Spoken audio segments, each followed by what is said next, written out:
Hello, and welcome to The Journey of Race Literacy, Engaging with Anti-Racism in the Practice of Law.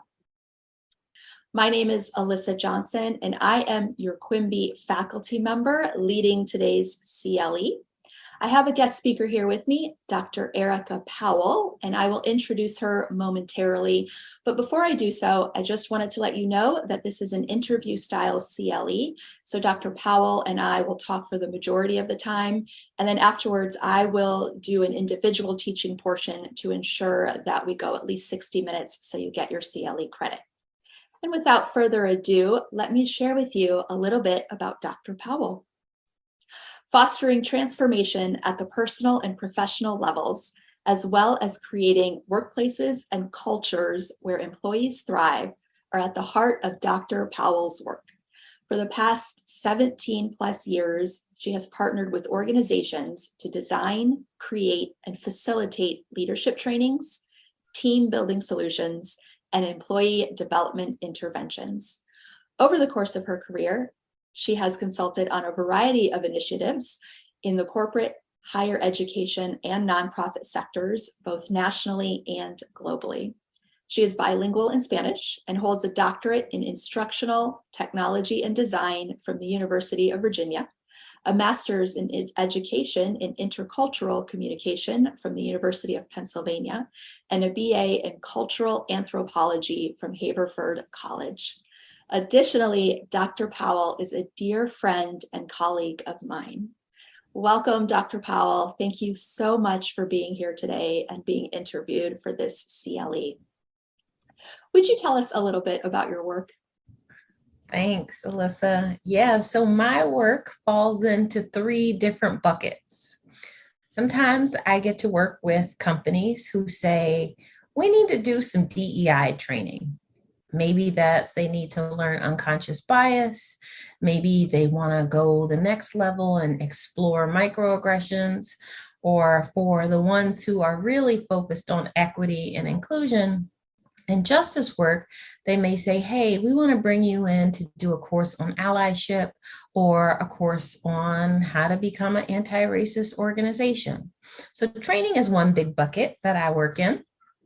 Another bucket that I particularly enjoy working in is coaching. So often I'll get clients that come in and they say, hey, I'm experiencing microaggressions at my organization. Or maybe they are aware that there are microaggressions, and while they're not experiencing them, they want to use their power and privilege to make sure that other folks on their team or within their organization aren't experiencing them. Or sometimes people will come to me with imposter syndrome or the whole laundry list of those topics and challenges that you really want some one-on-one coaching support for. My last bucket is consulting. So sometimes companies will come to me and they'll say, you know what? We have some training, or maybe we don't have training, but we need to figure out what we need to be doing in this DEI space. As you all can imagine, in the aftermath of the George Floyd murder in 2020, folks have started to do things like create a DEI vision and mission statement. Folks have started to do more things like, hey, let's survey our employees and do an engagement survey with the DEI lens to see what our groups are experiencing. So that's what I do when I'm working with my consulting hat. And those are my three hats: training, coaching, and consulting. Great. Thank you so much for that. Now, you mentioned, the death of George Floyd in 2020. Where have you seen, in terms of your business, the most growth and the most interest by people in terms of their own journey with race literacy? Yeah, so since George Floyd's death, folks have really been playing a lot in the training realm.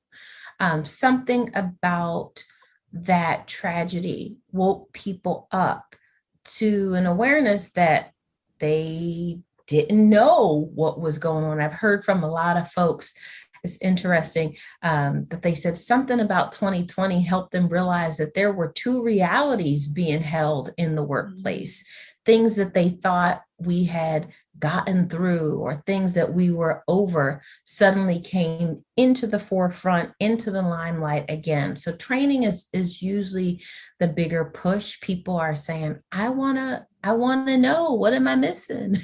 What wasn't I taught? And when you think about it, I actually got my start as a classroom teacher. I started in first grade and then bumped up to middle school and then fourth grade and then back down to first grade.